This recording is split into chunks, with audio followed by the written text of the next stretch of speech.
बहू TV with Manika. एक गांव था किशनगंज।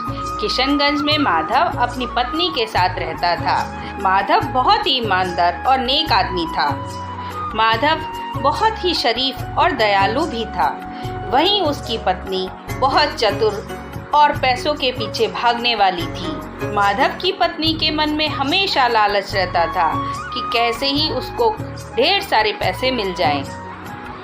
माधव अपनी पत्नी राधा का कितना ही ख्याल रखे, कितनी ही उसकी ज़रूरतें पूरी कर ले, लेकिन राधा को वह सब कम ही लगता था।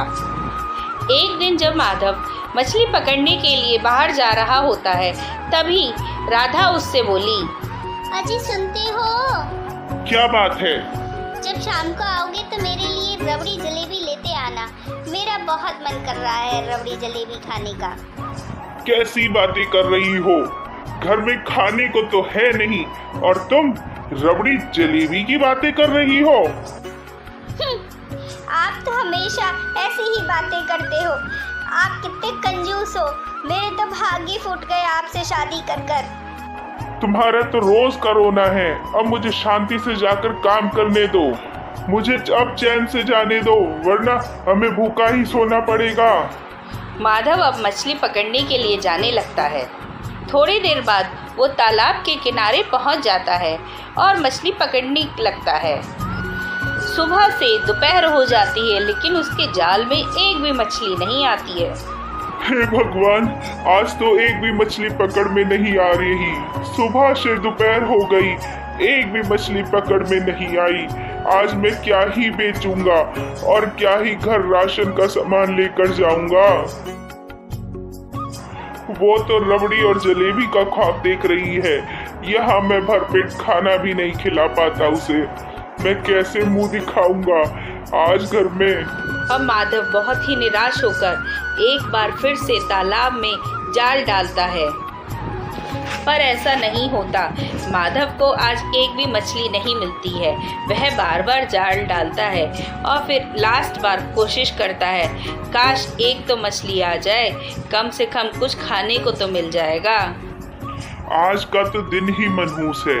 पहले राधा ने दिमाग खराब कर दिया और अब सुबह से मैं लग रहा हूँ, एक भी मछली नहीं आ रही है। अब तो दोपहर भी हो गई। एक बार आखिरी बार कोशिश कर लेता हूँ। अगर कुछ आ गया तो मेरा नसीब, वरना खाली हाथ ही घर वापस चला जाऊंगा। तभी माधव एक आखिरी बार कोशिश करता है। अरे जाल तो कुछ भारी लग रहा है। माधव अब जल्दी जल्दी जाल बाहर खींचता है। जैसे ही जाल तालाब से बाहर आता है तो वह देखता है उस जाल में एक सुनहरी रंग की बत्तख फंसी हुई है। सुनहरी बत्तख? मुझे छोड़ दो, मुझे जाने दो, मुझे जल्दी से बाहर निकाल दो। अरे तुम तो बोल सकती हो। हाँ, मैं बोल सकती हूँ। तुम मुझे जल्दी से बाहर निकालो, वरना मैं मर जाऊंगी। अब माधव बत्तख को जल्दी से जाल से बाहर निकालता है और देखता है कि उस बत्तख की पैर में चोट लगी हुई है। क्योंकि बत्तख के पैर में जाल फंस गया था, इसलिए थोड़ी सी चोट लग गई है।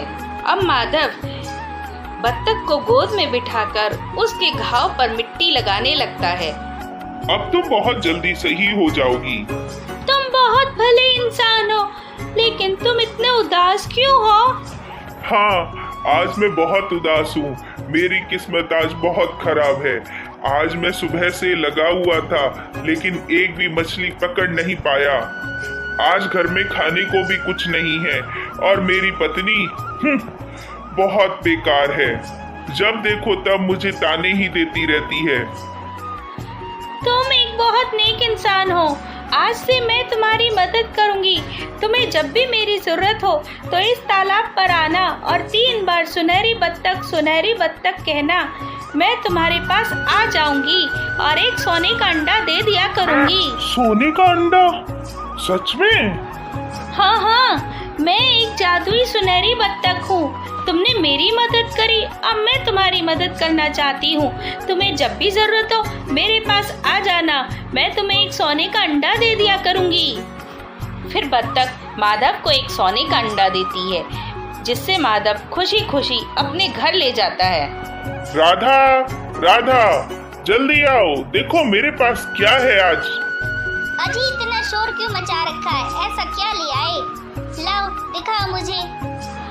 अब माधव राधा को सोने का अंडा दिखाता है और राधा की आंखें सोने का अंडा देखकर फटी की फटी रह जाती हैं। हाय राम, सोने का अंडा? ये कोई सपना तो नहीं? हाँ हाँ राधा, ये सच है, ये सच में ही एक सोने का अंडा है। पर ये तुम्हें कहाँ से मिला? मैं ये सब तुम्हें नहीं बता सकता कि ये मुझे कहाँ से मिला। हाँ, जब भी मुझे जरूरत होगी सोने के अंडे की, मैं ये ला जरूर सकता हूँ। चलो चलो, जल्दी चलते हैं बाजार और इसे बेचकर बहुत सारा राशन का सामान लेकर आते हैं। माधव और राधा बाजार में जाकर उस सोने के अंडे को बेच देते हैं। अब सोने के अंडे को बेचने के बाद उन्हें बहुत सारे पैसे मिल जाते हैं। अब मैं सबसे पहले इन पैसों से घर का राशन ही लाऊंगा और जिस जिस चीज की भी जरूरत है वो सब भी खरीद लेते हैं, और जो पैसे बचेंगे वो मैं माँ बापू के पास भेज दूंगा। चुप करो जी, चुपचाप ये सारे पैसे मुझे दे दो।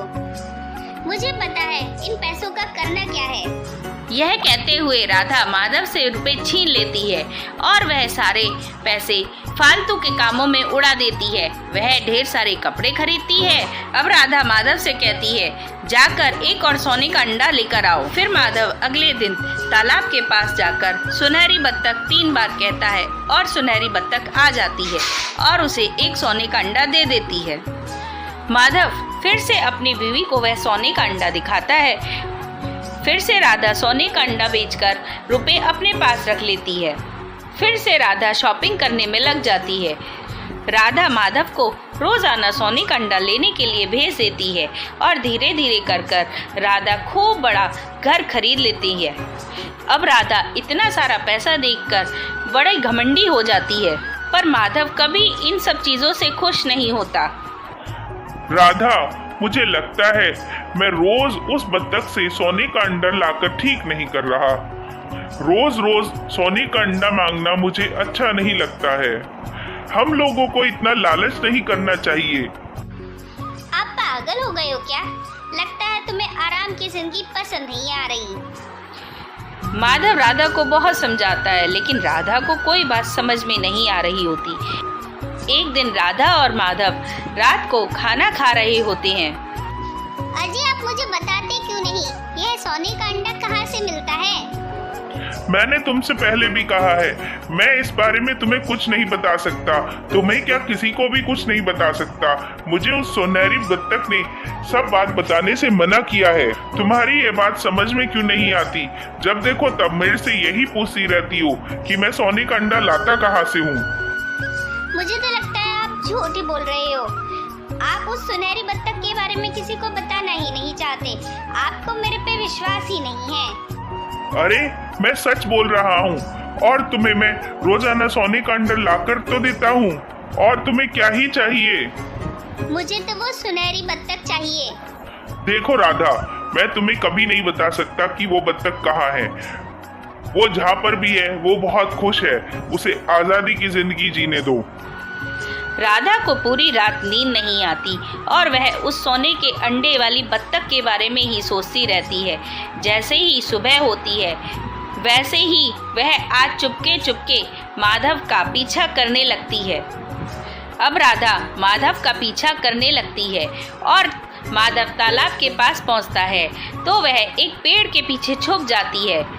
उधर माधव 3 बार बत्तख को बुलाता है, सुनहरी बत्तख, सुनहरी बत्तख, सुनहरी बत्तख, और बत्तख उसे सोने का अंडा दे देती है। अच्छा, अब समझ में आया ये बत्तख बाहर कैसे आती है और सोने का अंडा कैसे देती है। अब तो मैं इस बत्तख को पकड़कर ही घर ले जाऊंगी और सबसे अमीर बन जाऊंगी। राधा उस दिन अकेली तालाब के पास आती है और सुनहरी बत्तख को आवाज लगाती है, सुनहरी बत्तख, सुनहरी बत्तख, सुनहरी बत्तख। 3 बार अपना नाम सुनकर सुनहरी बत्तख तालाब के बाहर आ जाती है।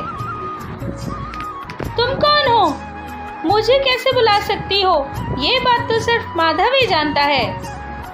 हाँ हाँ, मुझे माधव ने ही भेजा है। मैं उसकी पत्नी हूँ।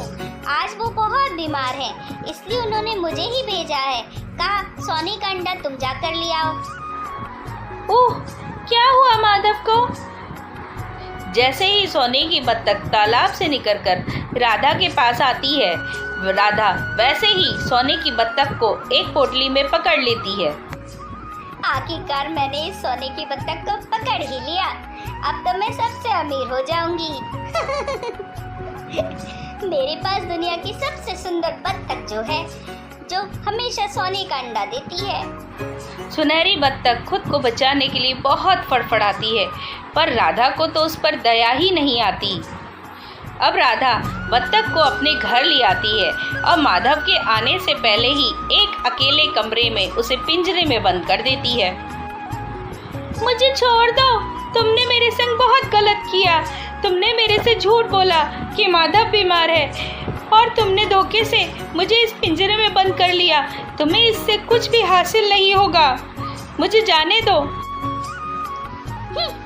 मैं क्या तुम्हें अपने पति की तरह बेवकूफ दिखाई देती हूँ, जो क्या मैं तुम्हें वापस जाने दूंगी? अब राधा उस सोने की बत्तख की एक भी बात नहीं सुनती और उसे कमरे में बंद कर चली जाती है। फिर अगले दिन राधा उस बत्तख के पास आती है। वह देखती है वह बत्तख तो सफेद रंग की बत्तख में बदल गई और उसके पास एक सफेद रंग का अंडा होता है। तू सफेद कैसे हो गई? तू तो सोने की बत्तख थी ना, और तेरा अंडा सफेद कैसे हो गया? ये सब तुम्हारे लालच करने की वजह से हुआ है। जब तक मैं उस तालाब में थी या उसके आसपास थी, तभी तक मैं सुनहरी बत्तख थी और तभी तक मैं सोने का अंडा दे सकती थी। पर तुमने मुझे मेरे घर से दूर कर दिया, जिसके कारण अब मैं एक मामूली बत्तख बन गई हूँ और मामूली ही अंडा दूंगी। नहीं नहीं, ऐसा नहीं हो सकता। मैं तुम्हें जल्दी से उसी तालाब में छोड़ आती हूँ। अब राधा जल्दी जल्दी बत्तख को ले जाकर तालाब में छोड़ आती है, पर वो बत्तख अब हमेशा के लिए सफेद बत्तख बन जाती है। वह कभी उसके बाद सोने का अंडा नहीं देती है। अब राधा और मोहन फिर से गरीबों की तरह जिंदगी जीने लगते हैं। इस कहानी से हमें यही शिक्षा मिलती है, कभी भी हमें लालच नहीं करना चाहिए। Please subscribe my channel. This video is sponsored by BuyMode shopping app. BuyMode e-shopping application is one of the online shopping app now available on Play Store and App Store. Thank you.